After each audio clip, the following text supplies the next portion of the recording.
We want to now turn in seeking a response and looking to the future for Islam in this subcontinent.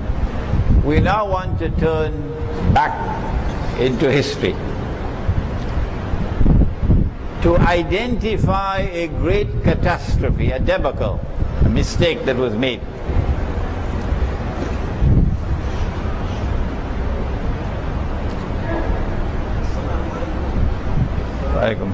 And when we recognize and understand that big mistake which was made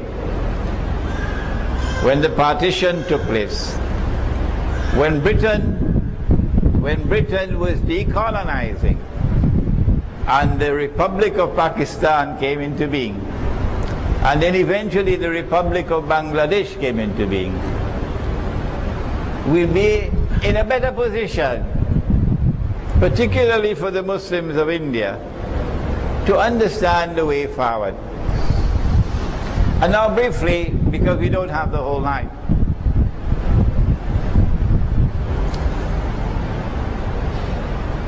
Islam gave to the world a political system, but it did not come for the first time with Nabi Muhammad alayhi salatu wasalam, no. It came for the first time with Nabi Dawood alayhi salam and Nabi Sulaiman alayhi salam, the holy state of Israel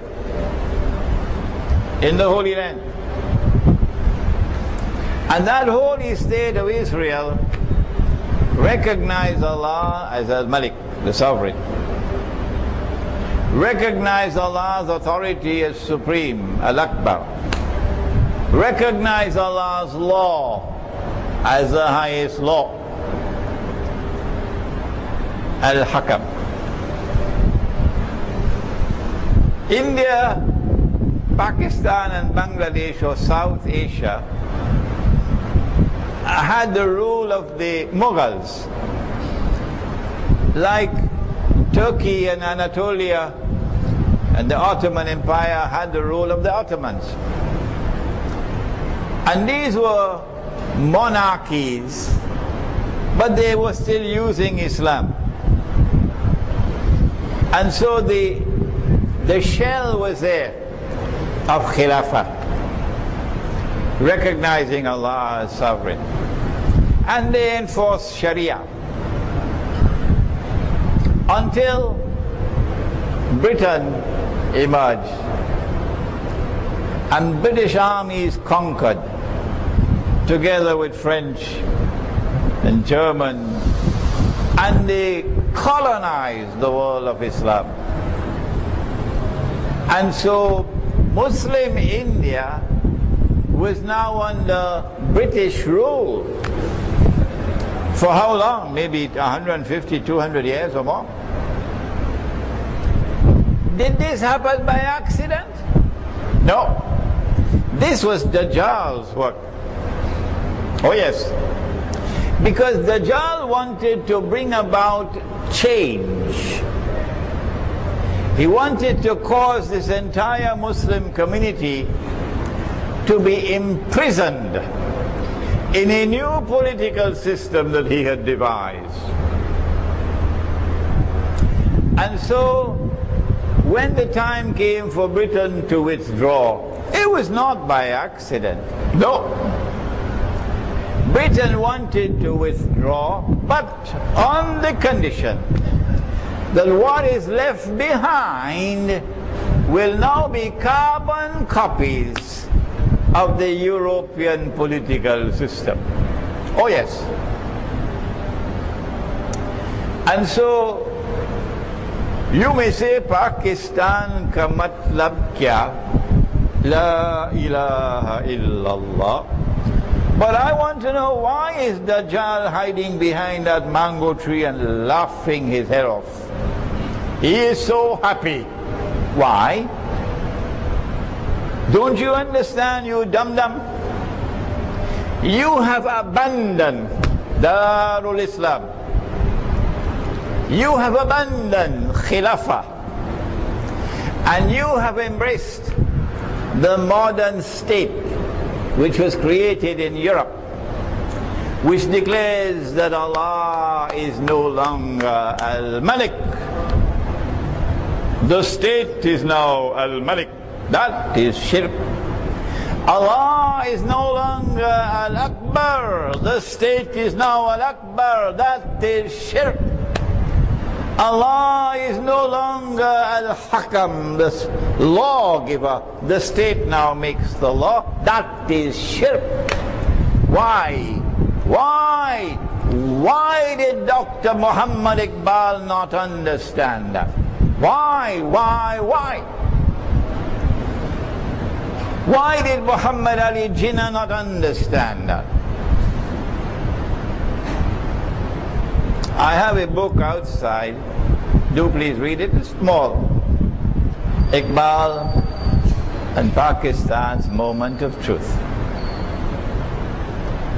Dr. Iqbal is a great scholar, and I have the greatest respect for him. And when I offer a critical comment about Dr. Iqbal, it does not diminish his stature in my eyes. He still remains a great, great scholar. But the blame lies most of all on the shoulders of Dr. Iqbal for not recognizing that the modern political system and model of a state, which was coming from Europe and which Mustafa Kemal embraced in 1922 to replace the Khilafah with the secular state of Turkey, and which he, Iqbal, endorsed, and which he put into his book, The Reconstruction of Religious Thought in Islam. He said that the modern parliament of the Republican state is an adequate substitute and replacement for the Khilafah. What? Did Iqbal say that? But that's nonsense. That the modern parliament of the secular state can be an adequate replacement for the Khilafah? That's nonsense. But because Iqbal had the stature that Iqbal had, Muslim religious thought in the whole subcontinent, illa masha'Allah, went along with the bandwagon to create a modern secular state called Pakistan. You can put on a pagri on the head of Pakistan. You can make Pakistan grow its beard. And you can put Pakistan in Sunnah clothes. It's still a secular state, you dum-dum.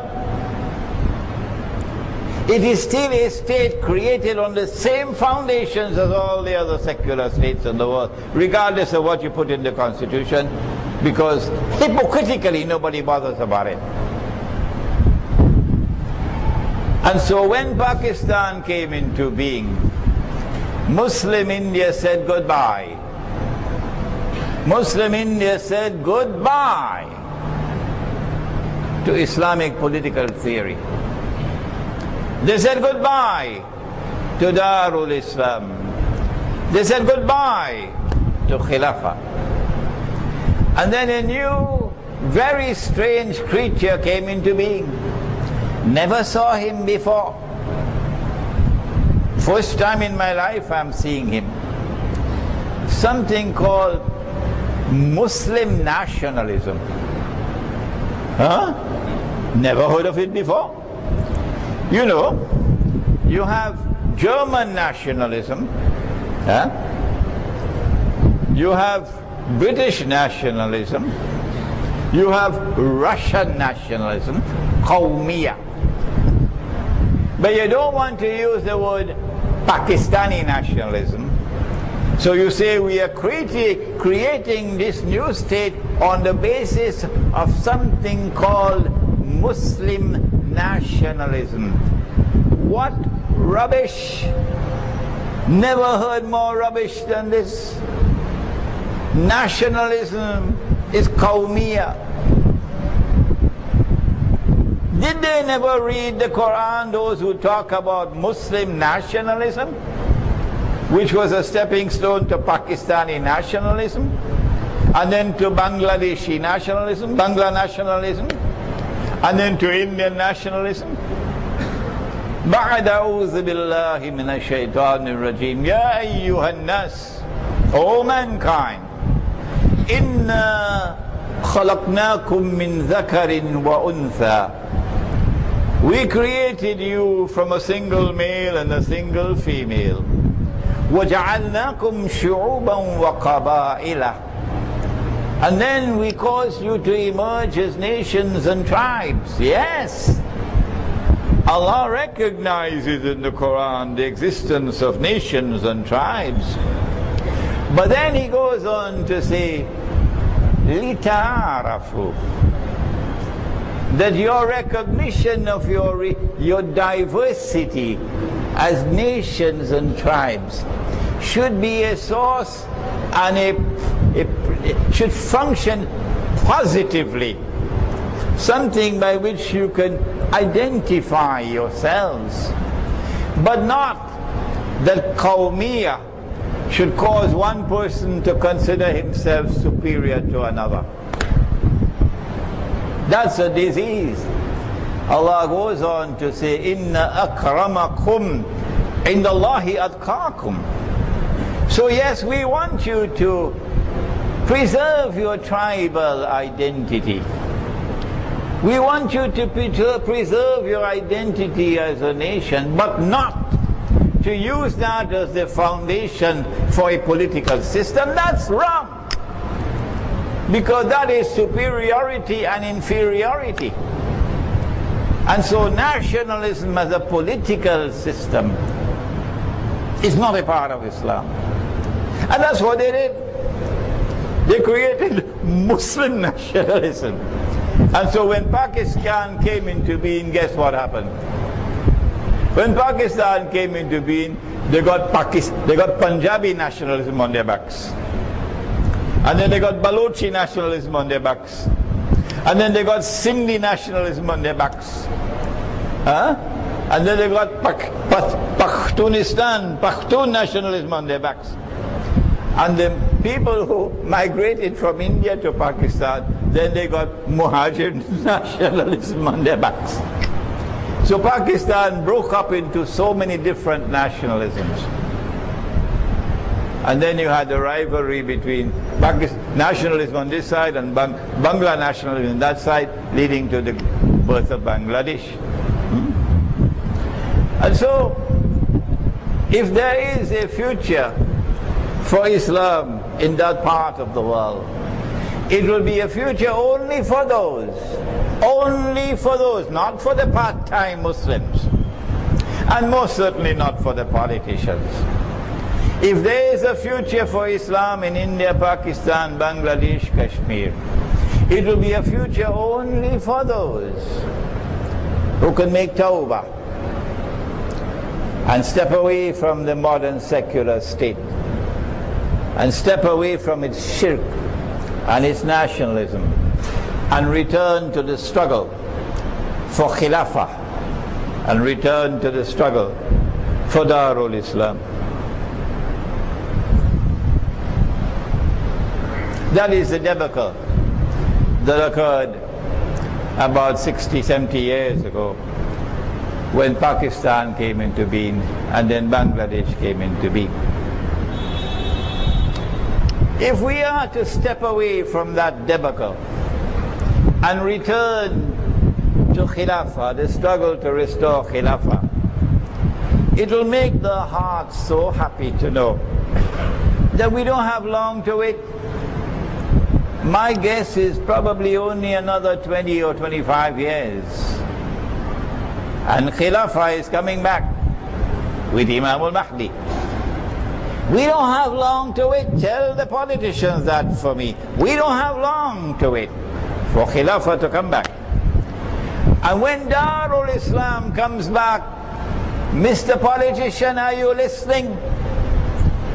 When Darul Islam comes back, do you need a visa as a Muslim to go Pakistan? Huh? Would you need a visa to go Bangladesh? Huh? Nonsense. Not in Darul Islam. That is the system that has come from Europe. When you have Darul Islam, every Muslim has the right to enter. All that you have is La ilaha illallah, Muhammadur Rasulullah, and you could enter that territory. That's what's coming. But if we are to win that tomorrow, not only must we step away from Qawmiyah. You know those people say, I live for Pakistan. I'll die for Pakistan. I live for Bangladesh. I'll die for Bangladesh. Invite them to live for Allah. Invite them to die for Allah. This is Islam. That is not.